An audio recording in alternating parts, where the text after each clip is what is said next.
Question géographie, le Turkménistan se trouve sur les bords de la mer Caspienne qui marque l'entrée dans l'Asie centrale. Question rallye raid, c'est surtout le domaine du désert du Karakoum dont les concurrents du Silkway ont eu un avant-goût sur leur route vers Turkmenbashi. Ce n'est pas sur ces portions qui lui sont familières que Nasser Al-Attiyah risquait de perdre son sang-froid. Pour le leader du classement général, le compte à rebours a commencé. Il s'agit de contrôler la situation. Carlos Sainz, son unique rival, continue en revanche de chercher la faille. Il attaque au maximum mais rien n'y fait.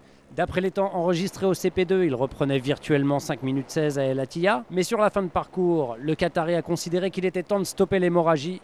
Sainz remporte sa deuxième spéciale mais accuse toujours un retard de 2,56. Au rythme où vont les choses, nul ne peut prédire ce qui peut se produire dans la lutte pour la 5e place. Mathias Kalle ne l'a pas occupé bien longtemps. Dans les dunes turkmènes, l'Allemand perd le contrôle et chiffonne son buggy. Il rejoint l'arrivée avec près de 7 heures de retard sur le chrono d'Al-Attiyah. Notre buggy pouvait alors prétendre à cette fameuse 5e place, bien lourde à porter, mais un peu plus loin, Bernard Errandonea est à son tour stoppé après avoir brisé un de ses cardans. Après l'hécatombe, 2 équipages russes étaient encore en lice pour la place d'honneur la plus convoitée. Parti avec seulement 12 minutes d'avance, la Mitsubishi de Berkut a également peiné dans les dunes, laissant la Nissan de Ruslan Missikov s'emparer de la 5e position. À lui maintenant de se préserver de la malédiction qui va avec. Aujourd'hui, les pilotes qui se trouvaient sur la route de Vladimir Tchagin ont assisté à une véritable leçon de pilotage à la manière tatare. L'ancien joueur de hockey réputé pour sa conduite virile a aujourd'hui laissé parler son orgueil blessé après une journée cauchemardesque la veille.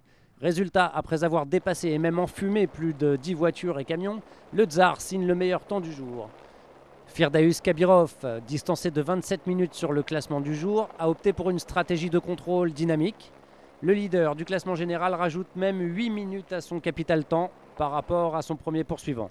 Il s'agit toujours de Gérard de Rooij qui commence à dresser le constat de son impuissance face au Kamaz. Résigné mais toujours amateur de vitesse et de sensations, le Néerlandais continue d'éprouver son tout nouveau camion Iveco. Il se peut qu'en fin de semaine, un autre Kamaz complète le podium avec Ilgizar Mardeev.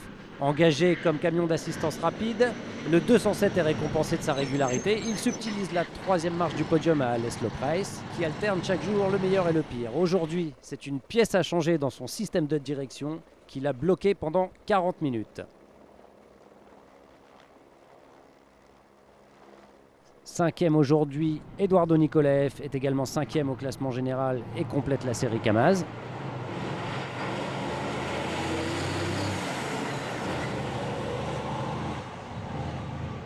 Les 2 camions représentant le Turkménistan ont fait leur entrée au pays en 11e et 12e position du classement général.